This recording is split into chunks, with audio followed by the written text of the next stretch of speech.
Inovasi pendidikan sering dipahami sebagai penggunaan teknologi atau metode baru. Namun, apakah inovasi tersebut benar-benar tepat sasaran? Melalui pembahasan sasaran inovasi pendidikan antara orientasi hasil, tantangan implementasi, dan peran teknologi, kita perlu melihat kembali bahwa inovasi bukan sekadar perubahan, tetapi harus menghasilkan dampak nyata dalam pembelajaran.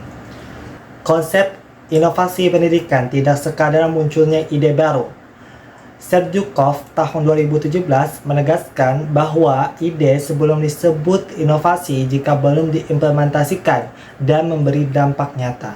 Artinya, sasaran inovasi terletak pada hasil yang dihasilkan, bukan kebaruan ide. Inovasi mencakup proses dari ide hingga transformasi. Oleh karena itu, keberhasilan inovasi diukur dari perubahan nyata dalam kualitas belajar peserta didik. Orientasi inovasi harus berfokus pada hasil yang bermakna.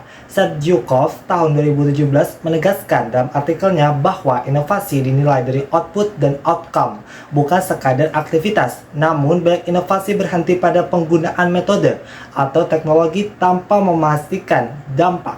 Padahal, keberhasilan pembelajaran ditentukan oleh implementasi inovasi yang tepat. Oleh karena itu, inovasi harus diarahkan pada peningkatan pemahaman, kompetensi, dan sikap peserta didik. Selanjutnya, kesalahan umum dalam inovasi adalah menjadikan teknologi sebagai tujuan utama. Serdyukov menegaskan bahwa teknologi hanyalah alat, bukan solusi utama. Keberhasilan inovasi tidak ditentukan oleh kecanggihan sebuah teknologi, tetapi oleh implikasinya pada pembelajaran. Namun, banyak praktik masih menggunakan teknologi tanpa dasar pedagogis yang kuat. Akibatnya, inovasi menjadi dangkal. Oleh karena itu, teknologi harus diposisikan sebagai sarana untuk meningkatkan kualitas belajar. Lalu, kegagalan inovasi sering terjadi karena kesalahan memahami peran teknologi. Serdyukov menjelaskan bahwa masalah terletak pada cara integrasi, bukan teknologinya. Banyak pendidikan terjebak dalam teknosentrisme dan menganggap teknologi sebagai solusi utama. Padahal, tanpa pendekatan pedagogis yang tepat, teknologi tidak efektif. Akibatnya, inovasi tidak berdampak atau bahkan menimbulkan masalah baru. Oleh karena itu, inovasi harus berangkat dari kebutuhan belajar peserta didik. Selanjutnya, sasaran utama inovasi pendidikan adalah peserta didik. Serdyukov menunjukkan bahwa penggunaan teknologi yang berlebih dapat menghambat cara berpikir, kreativitas, dan konsentrasi peserta didik. Artinya, inovasi tidak tepat justru merusak tujuan pembelajaran. Oleh karena itu, inovasi harus dirancang untuk menciptakan pengalaman belajar yang bermakna.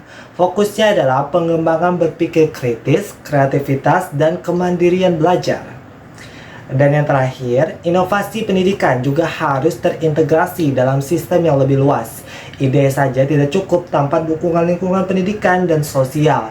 Oleh karena itu, inovasi perlu mencakup perubahan pada individu, institusi, dan budaya pendidikan. Hal ini menunjukkan bahwa inovasi adalah proses yang kompleks dan saling terkait. Dengan demikian, keberhasilan inovasi ditentukan oleh dukungan sistem secara menyeluruh. Pada akhirnya, sasaran inovasi pendidikan tidak terletak pada teknologi atau kebaruan semata, tetapi pada hasil belajar yang bermakna. Inovasi harus berorientasi pada dampak, berpusat pada peserta didik, serta didukung implementasinya yang tepat. Dengan demikian, keberhasilan inovasi ditentukan oleh kualitas perubahan yang dihasilkan, bukan oleh kecanggihan alat yang digunakan.